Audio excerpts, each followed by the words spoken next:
Kryeministri Edi Rama mblodhi këtë të njëjtën në Pallatin e Brigatave drejtuesit politik të Partisë Socialiste dhe krerët e komisioneve parlamentare të Kuvendit. Gjatë fjalës së tij, Rama prezantoi dokumentin e ri strategjik të qeverisë, Prania Besnike. Rama theksoi se ky dokument është një aneks i dokumentit të parë Besa, që do të shërbejë sipas tij për një kthes politike të mandatit të 4 qeverisës të socialistëve.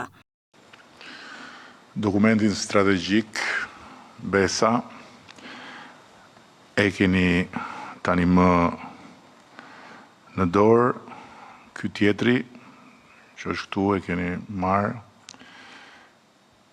dhe që e ndaj me ju sot fillimisht për një diskutim të brendshëm, quhet Prania Besnike dhe është aneksi i atij të parit. Prania Besnike adreson vetëm partinë me synim që ta vendos atë në funksion të kthesës së mandatit 4. Nga ana tjetër, Rama tha se Partia Socialiste po ushtron pushtetin sipas kushtetutës të dhënë nga populli shqiptar, ku protestuesit kundër qeverisë përfaqësojnë vetëm një pjesë të tij. Rama u shpreh se protestuesit nuk mund të flasin në emër të popullit pa pasur këtë tagër që sipas tij jepet vetëm me votë dhe zgjedhje. Partia Socialiste ushtron pushtetin sipas kushtetutës për aq kohë sa populli ja ka dhënë dhe për aq kohë sa ka votat në kuvend për të bërë ato për të cilat është zotuar përpara popullit. Ata thonë se flasin në emër të popullit. Madje pretendojnë se janë vetë populli.